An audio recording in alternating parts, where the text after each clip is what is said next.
Having active forestry production is an important part of the solution to combat climate change.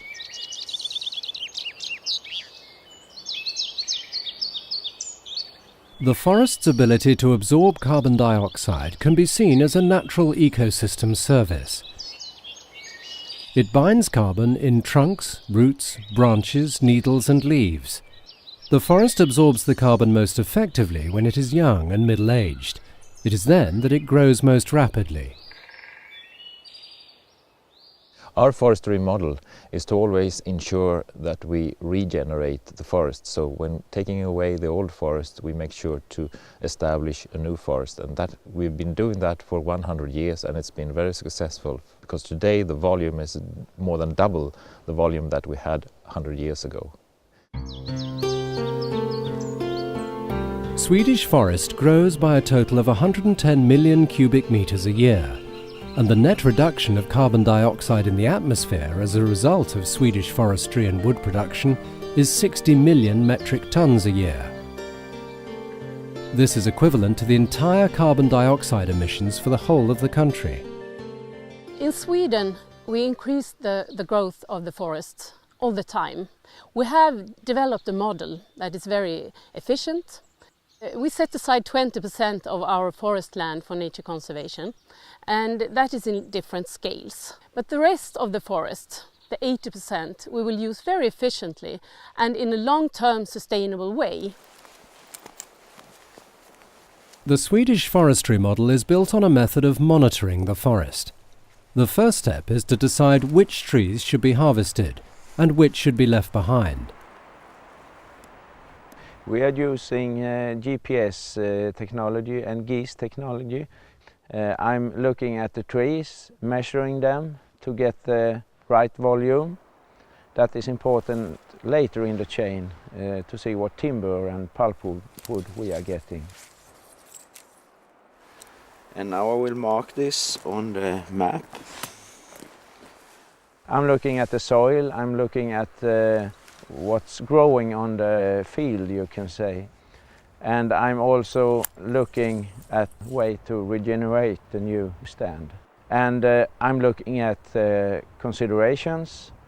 It could be cultural, or it could be big trees that are going to stay for eternity on the ground. The work I'm doing with the field computer, it's the base for the rest of the work in the company.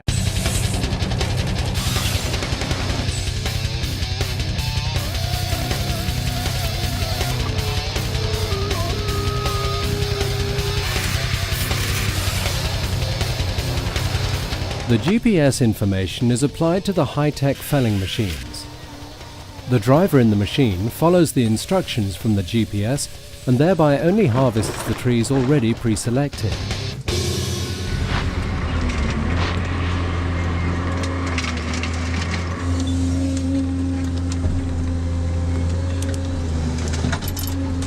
The Swedish forestry model works with several harvesting periods in the 100 years life cycle of a forest stand. The one that provides most income is final felling of areas, where the growing has decreased and not much more is expected of the stand. But another, and one of the most important measures, is thinning, as it's this that ensures that the forest grows correctly and profitably.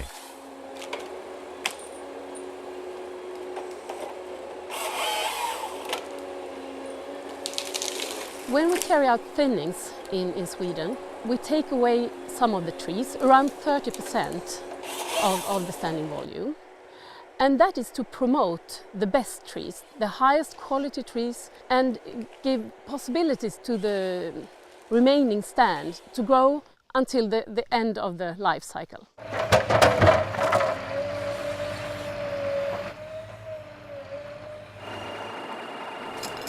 During the lifetime of the forest stand, you take out wood at different times. And you can get products, you can get pulpwood from the younger stands, and from the old stands you get mainly timber. But you can also get pulpwood, of course. But we work with the forest stands all over the life cycle to get the best products at the end.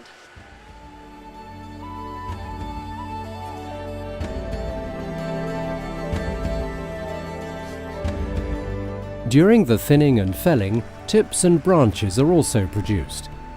Today, these are defined as forestry waste products and are partly used for biofuel.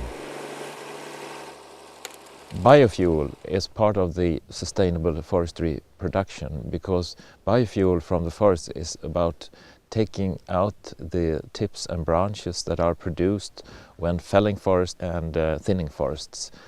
And that biomass can substitute for fossil fuels, which is extremely important from a climate point of view.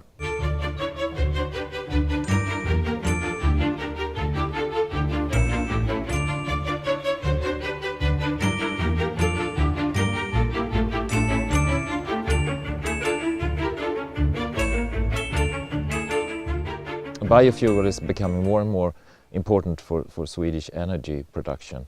It's steadily increasing, and today it actually is 26% of the total Swedish energy production.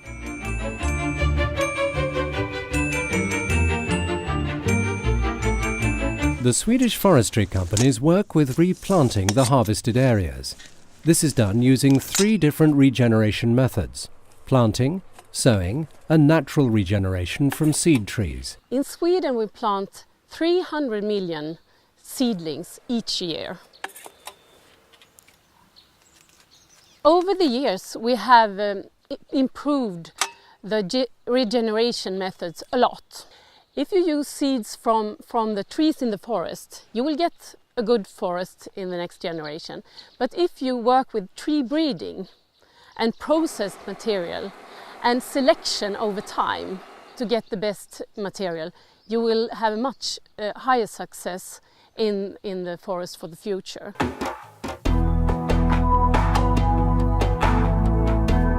The future target for Swedish forestry production is to increase the level of production from where we are today, and we think that we will be able to reach a 20% increase until the year 2030.